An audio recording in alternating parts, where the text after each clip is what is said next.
आता येतोय का आवाज सगळ्यांना? हो, ये. येस. चलो ग्रेट. चलो वीकेंड सेशन स्टार्ट करूया. डिस्क्लेमर, आपण जे काही इथं चर्चा करणार आहोत, डिस्कस करणार आहोत, हे सगळं एज्युकेशनल पर्पजसाठी असेल. याच्यातलं कुठलंही मी रिकमेंडेशन तुम्हाला करत नाही फायनान्शियली, राईट? सो मे तर संपला. मेच्या स्टार्टला मी सांगितलं होतं आयदर तो 13,500च्या आसपास वगैरे जाईल, जेव्हा 14,400च्या आसपास मार्केट होतं. आणि जर 14,250 ब्रेक नाही झाला तर मग मात्र आपण लाईफ टाईम हाय अचीव करू शकतो एंड ऑफ द मे पर्यंत, राईट? एक दिवस बाकी आहे. त्या ह्याच्यामध्ये आता जर बघितलं तर लाईफ टाईम हाय त्यांनी अचीव केलेलं आहे मार्केटने. मग आता काय, जेव्हा लाईफ टाईम हाय अचीव केल्यानंतर थोडासा मी दुपारी मंथली जेव्हा अनालिसिस करत होतो त्या ह्याच्यात जर पाहिलं आपण स्टॉक, तर तो एक मुवमेंट जे आहे, म्हणजे जो फॉल होता 2008चा, त्याच्यानंतर त्यांनी चांगलं रिकव्हरी केलं, वर आला.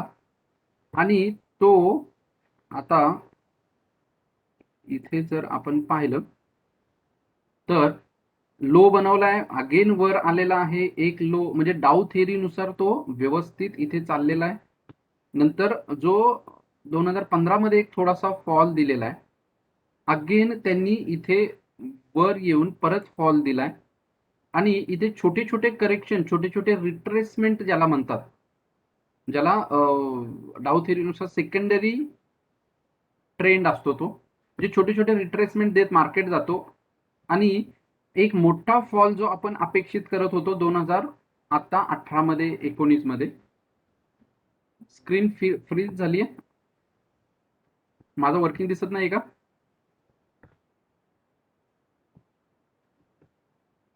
हो, परशुराम हा, काही म्हणजे माऊस वगैरे दिसत नाहीये. नाही माऊस नाही, मी ड्रॉ करते, ड्रॉइंग दिसतंय.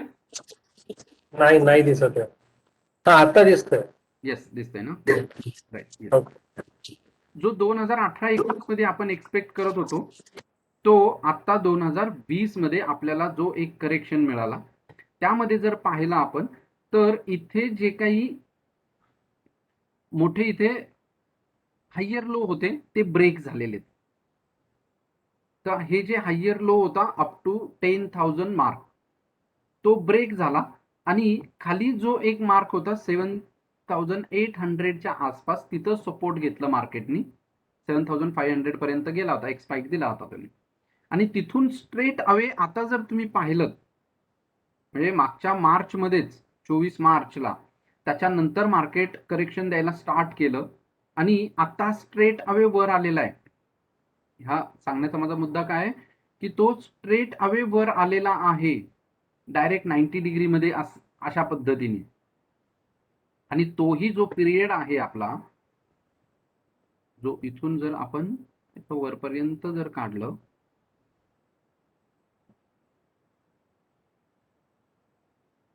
760 डेज का दाखवतो,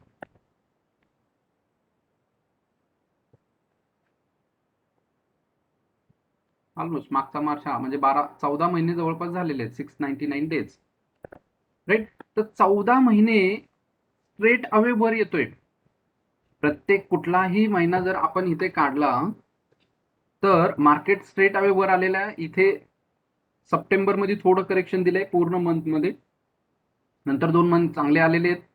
अगेन जानेवारीमध्ये थोडंसं त्यांनी पुलबॅक दिला बजेट सेशनमुळे, त्यांनी, मी त्यावेळेस पण सांगितलं होतं. नंतर आता जर बघितलं आपण तर मार्च आणि एप्रिलमध्ये टोटली कन्सोलिडेट झालाय आणि अगेन तो आता वर आलाय. मग इथून 7,000 तो 15,000 पर्यंत आलेला आहे. म्हणजेच 8,000ची मुवमेंट त्यांनी इथं दिली आहे. इथून एक मार्केटला करेक्शन दिलं पाहिजे, मार्केटनी एक करेक्शन डेफिनेटली दिलं पाहिजे, ऍटलिस्ट 38% तरी. फिबोनाची रिट्रेसमेंट नुसार जर आपण बघितलं तर 38% वर पर्यंत तरी त्याची रिट्रेसमेंट आली पाहिजे. मग 15,000च्या जर 38% आपण काढलं इथून, तरी सुद्धा तो साधारणतः जरी बघितला आपण 15 चोक 60, 6,000 पॉईंटची तो डीप आपल्याला इथून म्हणजे 9,000ला येतं, पण एवढं नाही. पण डेफिनेटली तो एक खाली त्यांनी आता मुवमेंट दिले पाहिजे अप टू 13,500च्या आसपास वगैरे. कारण आता सगळे बुलिश झालेले आहेत. एकदम मजा. जर तुम्ही काल न्यूज चॅनल वगैरे बघितलं तर सगळे फायर वर्क्स, लाईफ टाईम हाय, मार्केट बुलिश, असं आहे तसं आहे, खूप साऱ्या गोष्टी आहेत. आणि अशाच वेळेस ऍक्च्युअली ट्रेडर किंवा इन्व्हेस्टरनी बेसिकली त्यांनी सावध राहायचं असतं. कारण वॉरन बफेट म्हणतात, when all are greedy you should be fear, when all are fear you must be greedy.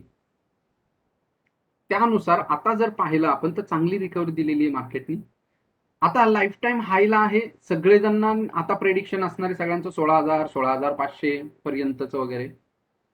Market 15,500 15,750 पर्यंत जाऊ शकतो. तिथून मात्र एक करेक्शन मार्केटने दिलं पाहिजे. जर वीकली याच्यामध्ये आलो तर छोटासा करेक्शन दिसतो आपल्याला त्या ह्याच्यात. म्हणून ब्रॉडर जेव्हा आपण व्ह्यू घेतो लॉंग टर्मचं जर बघायचं तर त्यावेळेस जर आपण डाऊ थिअरीनुसार त्यांनी आता करेक्शन दिलंच पाहिजे मार्केटने. खूप मोठी करेक्शन आहे ही. जर 2008ची जर बघितलं आपण तर ती तेवढं करेक्शन नव्हतं किंवा तेवढा फास्ट वरती गेलेला नाहीये बघा. इथून सुद्धा तो हेल्दी मुवमेंट देतच गेलेला आहे, राईट. आता ही जी मुवमेंट होती स्ट्रेट अवे लाईफ टाईम हाय गाठायला, त्याला 2008 नंतर 2011 म्हणजे जवळपास 3 वर्ष लागले. 3 वर्षानंतर परत त्यांनी 1 वर्ष जवळपास करेक्शन दिलेलं आहे खाली आणि नंतर परत वरती आलेला आहे. पण आता तसं नाही केलेलं त्यांनी. 6 महिन्यामध्येच त्यांनी लाईफ टाईम हाय गाठलंय आणि जो आधीचा डिप होता तो सुद्धा भरून काढलाय. त्यामुळे इथे आपल्याला थोडंसं काय करावं लागेल, कॉशियस राहावं लागेल. फक्त बघावं लागेल आपल्याला की इथून मार्केट कशा पद्धतीने मुवमेंट्स देईल आणि कुठे तो इथे आपल्याला रिट्रेसमेंट देईल. रिट्रेसमेंट म्हणतोय मी, फॉल किंवा मोठं क्रॅश वगैरे म्हणत नाहीये. रिट्रेसमेंट जे मार्केटसाठी हेल्दी असतं. जर लोअर टाइम फ्रेमला जर पाहिलं तर त्या ठिकाणी सुद्धा मी सांगितलं होतं की एक करेक्शन मार्केटने दिलं तर चांगली हेल्दी राहील आणि त्यानुसार त्यांनी तिथं करेक्शन दिलं आणि मग त्यानंतर तो वर आला. जेव्हा तो इथे 15,000च्या आसपास होता लास्ट टू लास्ट वीक मध्ये, त्यावेळेस जर माझा व्हिडिओ बघितला तुम्ही डेली अनालिसिसचा, त्यावेळेस मी सांगितलं होतं आणि त्यानुसार तो बरोबर इथं खाली आला होता. तेव्हा मी इथे ड्रॉ करून पण दाखवले होते आणि ते बरोबर खाली येऊन मग नंतर वरती त्यांनी दिलं. आता बघा एकदम लाईफ टाईम हायला तो इझिली आलेला आहे व्यवस्थित. त्यामुळे आता सुद्धा इथेही जर आपण पाहिलं डेलीवरती तरी सुद्धा आपल्याला इथं एक पॅटर्न तयार होतोय, एक कप सारखा, आणि त्याच्यानंतर कप अँड हा होल्डर जर तयार झाला तर त्याला अजून चांगल्या पद्धतीने मुवमेंट वरती जाता येईल. आता इथं याचं रिझन काय आहे की अशा पद्धतीची मुवमेंट किंवा हे अनालिसिस जर तुम्ही पाहिलं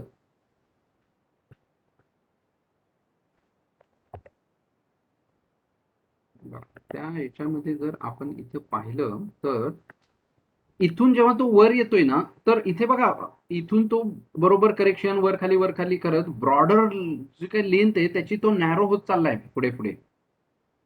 हा जो एरिया बघितला तुम्ही तर तो नॅरो होत चाललेला आहे. म्हणजेच त्याच्यामध्ये जर आपण बघा हा नॅरो होत चाललाय, याचा अर्थ जो काही पोटेन्शियल आहे बाईंगचा तो कुठे ना कुठे थोडासा लिक्विडेट होतोय, कमी कमी होत चाललेला आहे. आणि मग जेव्हा इथे कमी कमी होत जाणार, ओव्हरबाउट झोन मध्ये जाणार, त्यावेळेस डेफिनेटली तो खाली येईल. कारण निफ्टीचा पीई पण खूप वाढलेला आहे. तर थोडासा करेक्शन इथं आलंच पाहिजे ओव्हरऑल.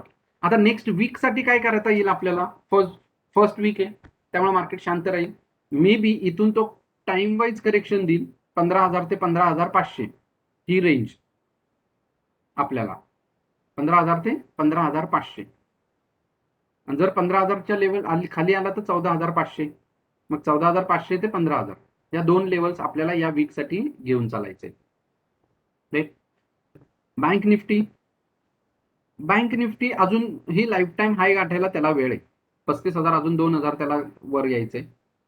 टोटली 2,000 पॉईंट म्हणजे साधारणतः त्याला जर तासाच 3-4% जर दिली त्यांनी मुवमेंट तर एक वीक त्याला मे बी लागू शकेल. पण आता जर मागच्या 2 दिवसाचे जर तुम्ही मुवमेंट बघितलं तर निफ्टीनी जास्त मुवमेंट दिली आहे आणि बँक निफ्टीने एकदम कमी मुवमेंट दिली. कालची पण जर बघितलं तर 0.13 काहीच नाही, 40 पॉईंट मुवमेंट ओव्हरऑल दिली आहे क्लोजिंग बेसिसवर आणि निफ्टीने ती 100 पॉईंटची दिली आहे. म्हणजे निफ्टी 100 पॉईंट देतो त्यावेळेस 300 ते 350 400 पॉईंटची बँक निफ्टीची मुवमेंट यायला पाहिजे, जी आलेली आहे एकदम कमी. म्हणजे आता इथं पुन्हा असं आहे की बँकिंग इथं थोडंसं कमी होईल. आधी मी जेव्हा सांगितलं होतं की या लेवलमध्ये महिन्याच्या सुरुवातीला बँकिंग कमजोर आहे, तो एकदा स्ट्रॉंग झाला की तो बँक निफ्टीला चांगला वर नेईल. आणि त्यानंतर आपण बघितलेले आहेत हे 4%, इथे 4%, इथं 3% मार्केट अप झालेलं आहे बँक निफ्टीचं. आता काय आहे, आता आपल्याला बघायचं की आता अगेन मार्केट करेक्शन देईल, कन्सोलिडेट होईल आणि त्यानंतर कसा तो मुवमेंट देईल वरती, हे आपल्याला बघायचं आहे. येस, तर 36,500 आणि खाली 34,500 सपोर्ट अँड रेजिस्टन्स दोन असतील. याच्यामध्ये 35,500 35,800 पर्यंतच्या ज्या लेवल आहेत, 35,400 ते 35,600 एक सप्लाय झोन आहे आपल्यासाठी. तो जर ब्रेक झाला तर मग आपण वरती निघू 36,000 पर्यंत. मग 36,475 पर्यंत त्याला रस्ता मोकळा येतो पूर्ण. त्यामुळे तेवढं जर तो निघाला वर तर मग लाईफ टाइम हाय तो डेफिनेटली या वीकमध्ये जाऊ शकेल. येस, तर हे ओव्हरऑल नेक्स्ट वीकसाठी एक साधारणतः याचं अनालिसिस, मार्केटचा ओव्हरव्ह्यू. येस, चलो स्टॉक बद्दल बोलूया. मागच्या वेळेस जर बघितलं तुम्ही तर चांगले स्टॉक सगळे हे झालेत. मी टेलिग्रामला HDFC AMC पण दिला होता, त्यांनी सुद्धा चांगला ब्रेकआउट दिलेला आहे. राईट, इथे बघा हा एकदम ब्युटिफुली ब्रेकआउट दिला 32, 28, 40च्या आसपास वगैरे मी सांगितलं होतं. आणि त्यानंतर तो 2980 पर्यंत आलेला आहे. म्हणजे टार्गेट्स आता वरती दिलेले आहेत 3044 पहिलं टार्गेट, आणि तो लवकरच येईल असं वाटतंय. सेकंड टार्गेट 3240 आहे, नंतर 3368 असे 3 टार्गेट्स इथे आपल्याला बघायला मिळतात. आता बऱ्याच जणांचं असेल की आता काय करायचं, तर तुम्हाला जर ऍड करायचं असेल तर इथं थोडंसं त्याला करेक्शन देऊ द्या, कारण एवढा वर आलाय तर इथं डेफिनेटली करेक्शन देईल. आणि 3000च्या वरती जर निघाला तर तुम्ही ऍड करू शकता त्याला पुन्हा. पण इथं जो होता, इथं रिस्क रिवॉर्ड रेशो तुमचा खूप चांगला होता. इथली जर तुम्ही रिस्क रिवॉर्ड रेशो जर पाहिला तर तो एकदम चांगल्या पद्धतीने मिळत होता. एकदम इथं छोटा असा रिस्क होती आणि तुमचा रिवॉर्ड जो आहे फर्स्ट मध्येच ते ऑलमोस्ट तुमचं 1:14 रिस्क रिवॉर्ड होती. 1:14 204 पॉईंट आतापर्यंत आहे फर्स्ट टार्गेटला. आणि आता जर बघितलं तर तो आता जवळपास 5% मूव दिलेली आहे, जो रिस्क रिवॉर्ड 1:10 येतोय. रिस्क जी आहे इथे खूप 20 पॉईंटचीच होती तुमची एकदम, आणि आता आलेला आहे. तर आता बघूया अजून तो वरती जाईल. आणि कारण हे टूल कसं अप्लाय केलं?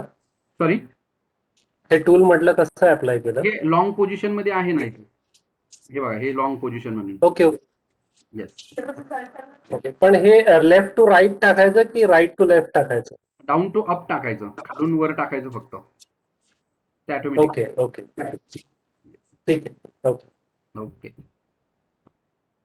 त्यामुळं SBI पण जो 330 340 ला होता त्यावेळेस मी सांगितलेलं होतं माझे दोन्ही टार्गेट्स होते 430 418च्या आसपासचे वगैरे. तर ते बघा हे 430चा पण टार्गेट माझा अचीव झालं, इथंही अचीव झाला, आणि इथे छोटासा ब्रेकआउट देऊन तो वर निघाला. त्यानंतर सेकंड एंट्री सुद्धा आपण 350च्या आसपास वगैरे होती. राईट, काहींनी कॅच केलेलं आहे. काल पण विचारलं, मी म्हटलं राहू द्या, काही प्रॉब्लेम नाही, कारण आता तर तो इथला जो काय हाय आहे ब्रेक करतोय तो ऑलमोस्ट लाईफ टाइम हायच्या आसपासचा. मग अजूनही तो चांगल्या पद्धतीने तुम्हाला वरचे मोमेंट्स देईल. तर काही जे मोठे ब्रोकरेज हाऊसेस त्यांनी 600 750चे वगैरे टार्गेट्स काढलेले आहेत. तर बघूया, बरेच स्टॉक आहेत, मला वाटतं 4-5 स्टॉक मी जे दिले होते लास्ट वीक मध्ये ते चांगल्या पद्धतीने ब्रेकआउट देऊन वर आलेले आहेत.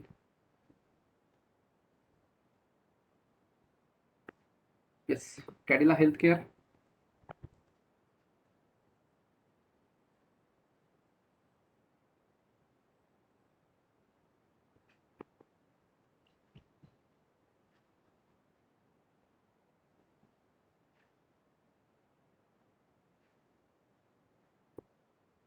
कन्सोलिडेशन फेज मध्ये आहे आता कॅडिला. शॉर्ट टर्म साठी एक 610चा सपोर्ट आहे त्याला, खाली 610चा डिमांड झोन आहे, त्यामुळे तो त्याचा इथे सप्लाय झोन आहे, सॉरी डिमांड झोन आहे, त्यामुळे सपोर्ट घेईल तो 710च्या आसपास वगैरे.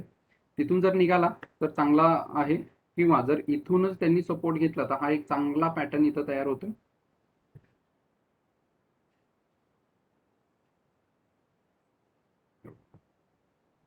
तर इथून आता सुद्धा तुम्हाला जर वाटत असेल थोडीशी रिस्क टेकर जे असतील त्यांनी 624च्या वर जर गेला तो तर बाय करू शकतात 600च स्टॉप लॉस लावून, किंवा फार पण जर तुम्हाला झालं तर 616 किंवा 610चा पण स्टॉप लॉस ठेवू शकता एकदम छोटासा.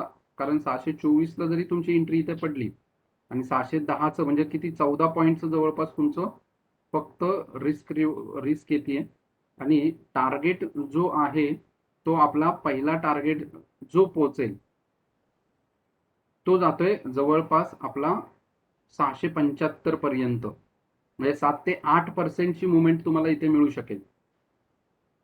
48 पॉईंट जवळपास. रिस्क रिवॉर्ड रेशो पण चांगला बसतोय याच्यात. 1:3चा रिस्क रिवॉर्ड इथं बसतोय.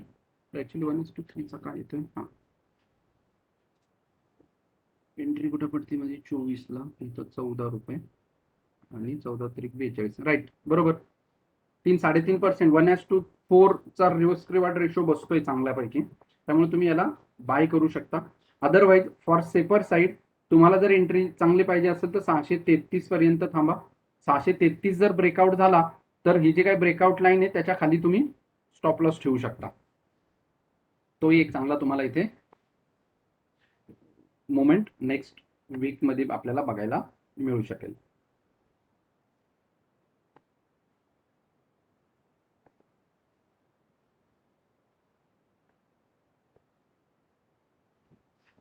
एसबीआयचं तर मी सांगितलेलं आहे. रिलायन्स मागच्या आठवड्यात मी काढला होता, फक्त आपला तो शेअर करायचा राहिला माझा, कारण बऱ्याच दिवसापासूनच त्याचं इथं कन्सल्टेशन फेजमध्ये होता. मी काहींशी बोललो पण होतो 2000च्या वर निघाला की बाय करू शकतो आपण, कारण त्याचा जर कन्सल्टेशन जो फेज बघितला ना तो फेब्रुवारी पासूनचा आहे तसा बघितला तर. हा इथे जर बघितला आपण तर इथून नोव्हेंबरमध्ये जो काही डिप दिला त्याच्यानंतर जर बघितला आपण तर एक ट्राय केलं त्यांनी 2200 पर्यंत जायचा, पण त्याच्यानंतर सुद्धा त्यांनी टोटली इथे कन्सल्टेशन केलं आणि आज त्यांनी एक चांगली मुवमेंट इथे दिलेली आहे. रिलायन्सला आता सुद्धा जो 2218चं टार्गेट आहे पहिलं, 2218 पर्यंत तो जाऊ शकेल. रेजिस्टन्स त्याला आता इमिजिएट जो आहे तो मात्र 2110चा आहे. इमिजिएट जो रेजिस्टन्स आहे 2110, पण मे बी कालचा एक चांगला फ्लो आलेला आहे आणि आत्ता कालच्या फ्लोमुळे आज पण परत ती कंटिन्यू राहील. उद्या जेव्हा सोमवारी मार्केट ओपन होईल त्यावेळेस तो कदाचित 2125च्या आसपास पण ओपनिंग देईल तुम्हाला. 2125च्या आसपास जर ओपनिंग दिली तर मग मात्र एका दिवसात पण डेफिनेटली तो 2200 गाठू शकेल. आणि शॉर्ट टर्म जर आहे तर तो 2300चा टार्गेट आहे आणि त्याचा 2376चा लाईफ टाईम हाय आहे, तर ते सुद्धा आपण बघू शकतो 1 महिना 1.5 महिन्याच्या पिरियडमध्ये. हेवी वेट आहे त्यामुळे एवढं फास्टली तर जाणार नाही, बट एवढं इमिजिएटली तर आपल्याला त्याचे टार्गेट्स मिळू शकतील. वरून बिहेव्हरेज चांगला आहे. पावसाळा येतोय आता आणि जे काही बऱ्याच ठिकाणी अनलॉक वगैरे पण गोष्टी आहेत त्या पण होत आहेत, तर त्याचा फायदा याला मिळू शकेल. इथे जर बघितलं आपण तर एक चांगला डेली चार्ट वरती पॅटर्न बनतोय, त्यामुळे याचा एक ब्रेकआउट आपल्याला मिळतोय तो साधारणतः 1052च्या आसपास. 1052 शॉर्ट टर्म साठी सांगतोय मी. 1052ची एंट्री जर तुम्ही घेतली तर 972 तुमचा स्टॉप लॉस असेल. जर त्याचा प्रिव्हियस आहे का तर नाहीये, आणि तो जर आपण ठेवला तर आपलं जे काही टार्गेट आपल्याला मिळेल नेक्स्ट तो साधारणतः 150 पॉईंटचा असेल. म्हणजे 1052 150 म्हणजे 1200 पर्यंतच्या लेवल्स तुम्हाला मिळतील आणि इमिजिएट जो एक रेजिस्टन्स, छोटा रेजिस्टन्स आहे, तो तुम्हाला मिळेल 1128 पर्यंत. 1128 पहिलं टार्गेट असेल 1200च्या आसपास, 1200-1210च्या आसपास सेकंड टार्गेट तुम्हाला याच्यामध्ये मिळेल. आणि तो जर आपल्याला पाहिजे असेल तर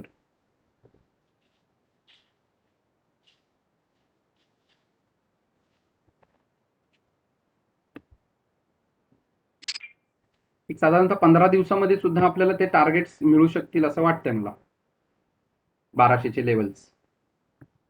फक्त हा ब्रेकआउट होऊन सस्टेन झाला पाहिजे, एवढं मात्र लक्षात ठेवा.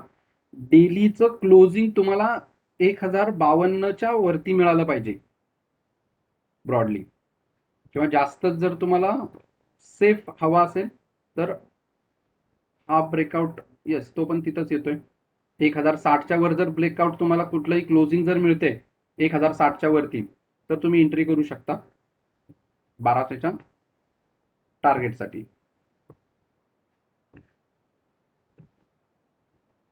बर्जर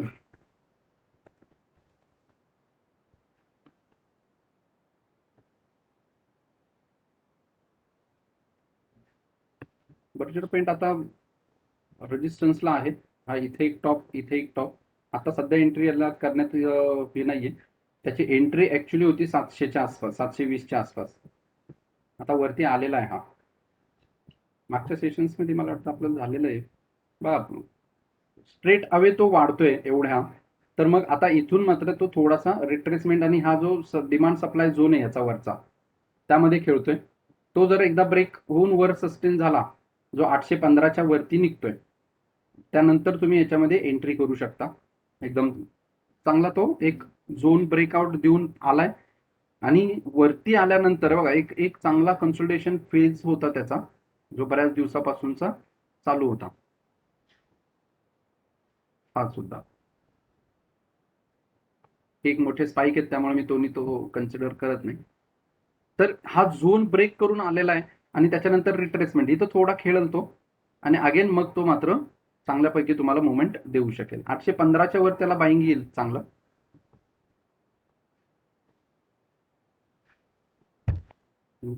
कॉपर मी बोलत चाललोय, जर कोणाला काही अडचण किंवा काही अजून डाऊट्स असतील तर विचारू शकता.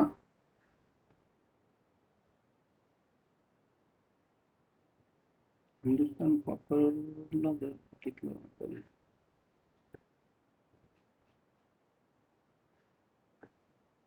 हा स्टॉक जरा वोलाटाईल आहे खूपच. कारण इथे जर बघितलं आपण तर चांगले मोठमोठे स्पाइक्स मिळतात, त्यामुळं एंट्री आपण घेऊ शकतो. पण त्या याच्यामध्ये तो थोडासा आपल्याला हे करतो, घाबरवतो. हे स्पाइक्सच्या याच्यामुळे जायचं कसं. फक्त आता याच्यातून मला एंट्री तर मिळत नाहीये कुठेच, सपोर्ट मात्र मिळतोय. 166चा सपोर्ट मला मिळतोय. फक्त एंट्री पॉइंट साठी काय आहे की चार्ट क्लिअर दिसत नाहीये कुठल्याही अँगलनी, कुठेही जरी टाकलं. कारण हे जे स्पाइक्स आहेत हे कन्सिडर करायचे का नाही हा प्रश्न येतो त्या ह्याच्यात. पण त्याची जी एंट्री तुम्ही जर बघितली तर तुम्हाला अजून जर घ्यायचा असेल तर तो तुम्ही घेऊ शकता 170च्या आसपास. एक बघावं लागेल 170. आता 73ला आहे, उद्याची त्याची चाल कशी असेल. जर तो वर गेला तर मग मात्र ही रिस्क रिवॉर्ड रेशो तुमचा वाढतो, कारण तुमचा जो स्टॉप लॉस आहे तो 168च्या आसपास वगैरे येईल. आणि मग एंट्री तुम्ही कुठे घेताय त्यावरती मग तो कशा पद्धतीने मुवमेंट देईल हे आहे. हे थोडा दिवस जर अजून जर पॅटर्न काही बनवतोय का तो बघावा लागेल आणि मग त्याच्यात एंट्री घ्यावी लागेल. आता सध्या तरी माझ्या दृष्टीने तो थोडासा नो बाईंग झोन मध्ये दिसतोय, कारण कुठेही बसत नाहीये तो. कुठे ना कुठेतरी एक पॅटर्न आहे तो व्हायलेट होतोय त्याचा. इथेही गॅप आहे, त्यामुळे इथं गॅप फिल केलाय. एकच चांगली गोष्ट म्हणजे काय की गॅप अप दिलं, नंतर गॅप फिल केलाय आणि त्याच्यानंतर मे बी आता हा गॅप फिल केलेला आहे. तर इथून हा अशा पद्धतीने वरती जाऊ शकतो एक वरती. तर डेच्या ह्याच्यावर बघा ना तिथं कप हँडल होतंय का. डेच्या याच्यावर वाटतोय, पण ते काय होतंय आता हा जो आहे तर हा कप आणि हा होल्डर तुमचा, राईट. मग त्याचा ब्रेकआउट जर तुम्ही बघितला तर तो इथं येतो 165 ला वगैरे, म्हणजे तो आता वरती निघालेला आहे, राईट. मग तुम्हाला जर रिस्क थोडीशी घ्यायची असेल आणि सेफ झोन ठेवायचा असेल तर तुम्ही याला एंट्री करू शकता आणि तुमचा जो स्टॉप लॉस आहे तो मात्र ठेवू शकता 150च्या खाली. जो होल्डरचा लो आहे तो तुम्ही ठेवू शकता लोच्या थोडंसं जर मी खाली घेतलं, राईट, 150च्या आसपास जर तुम्ही स्टॉप लॉस ठेवला तर तुम्ही सेफ राहाल. मग तो एवढा 20 पॉईंट मध्ये थोडासा खेळू शकेल आणि अगेन पुन्हा वरची मुवमेंट देऊ शकेल. कारण चांगलं आहे आता सध्या त्याचं जे काही इंडस्ट्री आहे किंवा त्यांचं जे काही प्रोडक्शनचा एक फ्लो आहे तो चांगला आहे, त्यामुळे त्याच्यामध्ये तुम्हाला चांगलं नक्की एक ग्रोथ नंतर दिसेल. फक्त पेशन्सली थांबावं लागतं, एवढंच आहे अशा छोट्या स्टॉक्समध्ये.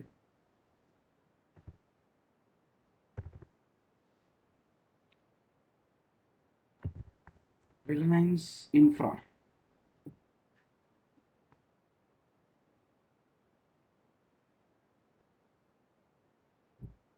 राईट, हा स्टॉक आहे ना.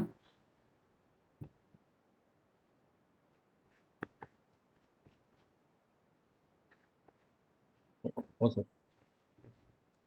चांगला आहे आता सध्या एंट्रीला. मला वाटतं थोडासा येतोय हा, कारण ट्रेंड जो आहे तो चेंज झालेला आहे. हा ट्रेंड जेव्हा येत होता त्याचा आणि खूप चांगला कन्सोलिडेट आलेला आहे. याचा फक्त एकच बघावा लागेल, फंडामेंटल्स. अनिल अंबानींची कंपनी का इन्फ्रा?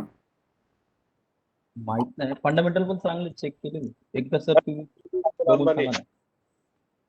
अनिल अंबानी. अनिल अंबानी ना. हो हो. Yes. त्यामुळे फक्त म्हणलं मी की तुम्हाला फंडामेंटल्स चेक करावे लागतील. कारण काय आहे, ते कर्जबाजारी झालेले आहेत ऑलरेडी. आणि हम्म. जर काय उद्या त्यावर बँकेने ठेवलं तर त्यांनी सगळं त्यांच्या सगळ्या जर प्रॉपर्टी जप्त करायचं झालं तर याला प्रॉब्लेम्स नको यायला. हो नाही येणार प्रॉब्लेम. जर हाय जर बघितलं तुम्ही आणि लो एकदम कमी 16 रुपयावरून तो 64 रुपयाला आता आलेला आहे. 2,000च्या घरात होतं जवळपास. पण बुक व्हॅल्यू खूप हाय ऍक्च्युली. फंडामेंटल बुक व्हॅल्यू पण चांगली 350 ला आहे आणि तो प्राइस एकदम लो ला भेटतोय, तर ते पण चांगलं आहे. मध्ये जर बुक व्हॅल्यू म्हणजे काय राहतं? असा आहे मोठा, मी एक्सप्लेन करतो तुम्हाला नंतर, आता ह्या सेशन मध्ये होणार नाही. Okay. Yes yes definitely. Sales पण वाढतोय तसं जर बघितलं, सेल्स बघा मागचा सप्टेंबरचा जास्त होता, आता कमी झाला आहे. आता प्रोजेक्शन तर त्यांचं 4,180 करोडचं आहे. प्रॉफिट अँड लॉस अकाउंट जर बघितलं तर कमी झालेलं आहे, सेल्स कमी झाला आहे. शेअर होल्डिंग पॅटर्न एकदा चेक करूया आपण. प्रोमोटरचं 4% फक्त मार्च 21 मध्ये. बघा इथे जर इथे बघा, आता ह्या कंपनीची गंमत बघा. FII 2%, DII 9%, गव्हर्नमेंट काहीच नाही, आणि पब्लिकनी किती घेतलेलं आहे 82%. काय बघून घेतात लोक. आणि जेव्हा ती कंपनी चांगली परफॉर्म करत होती 2018 मध्ये वगैरे वगैरे, त्यावेळेस पब्लिकचं किती होती 11%, 12%, 13%. आणि त्याच्यानंतर तुम्ही जर बघितलं तर बघा 82% पब्लिकची त्याच्यामध्ये. म्हणजे काय झालं, FII ला फरक नाही पडणार, DII नाही आणि प्रमोटर्सला पण नाही. डिसेंबर 2019 नंतर प्रमोटरचं होल्डिंग एकदम कमी झालंय. येस, हे म्हणजे हा एक रिस्क मध्ये शेअर तसं पाहिलं तर. येस, हे इंडिकेशन आहे की अशा कंपनीपासून लांब राहणं. भले इथं टेक्निकल तुम्हाला आता ब्रेकआउट मिळतोय तो बघा, पण तेवढी रिस्क घेऊन तुम्ही थांबू शकता. बाकी मॅनिप्युलेट हा स्टॉक होणारा आहे चांगला.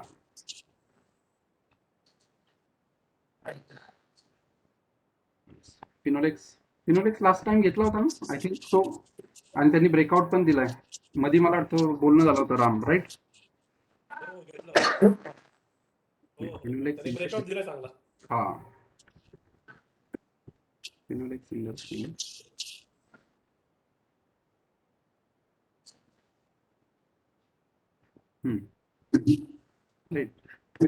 हे ब्रेकआउट होतं आपलं बघा. 138 वगैरे ब्रेकआउट होता, ब्रेकआउट देऊन तो 176 पोहोचलाय. एकदम चांगल्यापैकी आहे. आता वरची मुवमेंट अजून तरी स्ट्रेट आहे. इथं छोटा करेक्शन अजून थोडंसं जाऊन इथे थोडा करेक्शन देऊ शकतो तो 166 पर्यंत वगैरे. त्यानंतर अगेन वरती जाईल. होल्ड करू शकता जर असेल तुमच्याकडे तर. फ्रेश एंट्री फक्त नका घेऊ.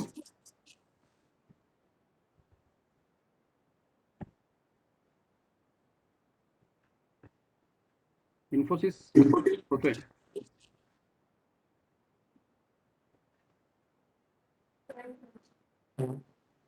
शॉर्ट टर्म जर एकदम शॉर्ट टर्मला जर बघितलं ना तुम्ही तर एक त्याच्यामध्ये एक त्या वीक मध्ये बराचसा वर आलाय. वर येऊन आता कॉन्सन्ट्रेट डेफिनेटली इथं झालाच पाहिजे तो. काय बनवणार आहे पाहिजे एवढे लसूण सोलते?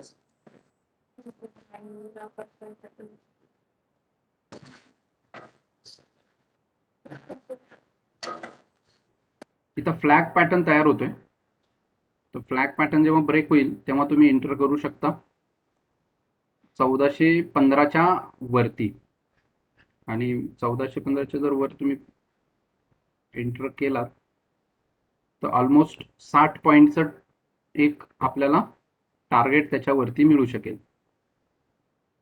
म्हणजे 1415, 60, 75 इमिजिएट तेवढं टार्गेट तुम्हाला मिळेल या वीक मध्ये मिळू शकेल जर 1415च्या वरती तो होल्ड केला त्यांनी तर मे बी उद्या तो 1415च्या वर ओपनिंग पण देऊ शकेल. आज बघत होतो मी तर सेक्टर जो आहे IT सेक्टर आता टॉपला आहे ऍक्च्युली ब्रेकआउटच्या ह्याला आहे लेवलला. त्याच्यात मला मिळू शकेल का निफ्टी IT?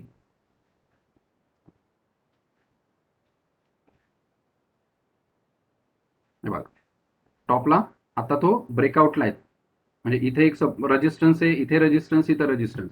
आणि याच्यातले जर आपण टॉप जर कंपन्या बघितल्या इन्फोसिस, विप्रो, TCS तर या कंपन्या आहेत आणि त्या सुद्धा आता कशा आहेत ह्याला आहेत. त्यामुळे इथे मे बी ते रेजिस्टन्स घेऊन खाली येऊ शकतील किंवा इथून जर 1-2 आधीचा रेजिस्टन्स ब्रेक केला तर अजून चांगल्या पद्धतीने वरती जाऊ शकतील.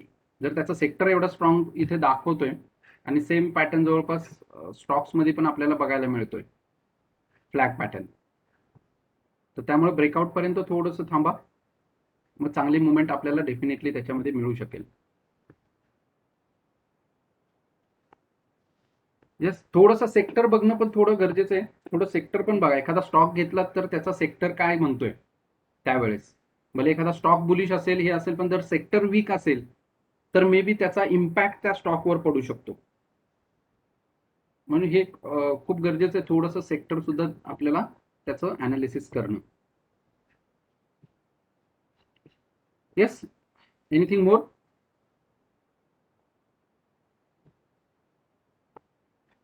अजून कोणाला काही विचारायचंय? चांगले स्टॉक्स आहेत या आठवड्यात. TCS ने पण चांगला ब्रेकआउट दिलेला आहे. त्यामुळे TCS पण तुम्ही ऍड करू शकता. इथं जर थोडासा तो रिट्रेसमेंटला आलेला आहे, इथं ब्रेकआउट देऊन तो वर गेलाय, रिट्रेसमेंटला आलाय आणि जर तो एक 3165च्या वर जर त्यांनी थोडासा होल्ड केलं, आता 3165 कसा येतो ही लेवल येते बघा.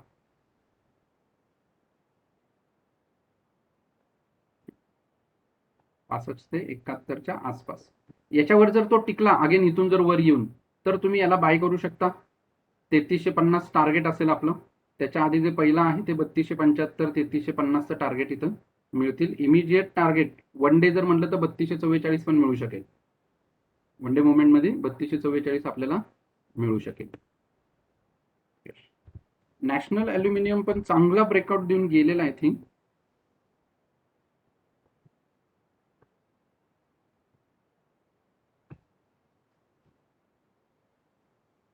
इथला तो होता आपण ज्यावेळेस स्टडी केला होता आणि तिथून मी सांगितलं होतं त्यानुसार तो खाली आलेला आहे. आता जर तुम्ही बघितलं बघा बऱ्याचदा काय होतं तुम्हाला क्लिअर जर पॅटर्न्स मिळाले ना जस्ट पॅटर्न्सवर थांबा. आता हा या ट्रायंगुलर पॅटर्न मध्येच ठेवेल. तो ज्यावेळेस त्याची हळूहळू सेलिंगची किंवा बाईंगची स्ट्रेंथ कमी होईल त्यावेळेस रिटेल इन्व्हेस्टर बाहेर निघतात. मग इन्स्टिट्यूशनल इन्व्हेस्टर, मोठे इन्व्हेस्टर आहेत, त्यांची एंट्री येते आणि त्यांची एकदा एंट्री आली की मग तो प्राइस बूम होईल अगेन वरती. तर या फेजमध्ये आहे, इथे थोडं थांबा, कारण तो यामध्ये अजून खेळेल. राईट. मग वीकडेज मध्ये बघूया आपण, काही आलं तर मलाही अपडेट करा, मी अपडेट करेन. आपण जे काही डिस्कस करतो हे करतो ना, त्यावरती रामचे बरेच अपडेट येत असतात. प्रेम आहे, प्रेम आज नाहीये बहुतेक, तर ते याचा आहे ना, हम्म, याचा SMA क्रॉस ओव्हर झालेला आहे 50 आणि 20चा ओके. आता. अच्छा, कालच्याच कॅन्डलला क्रॉस ओव्हर झालाय तो. येस, आपण एकदा चेक करूया लगेच.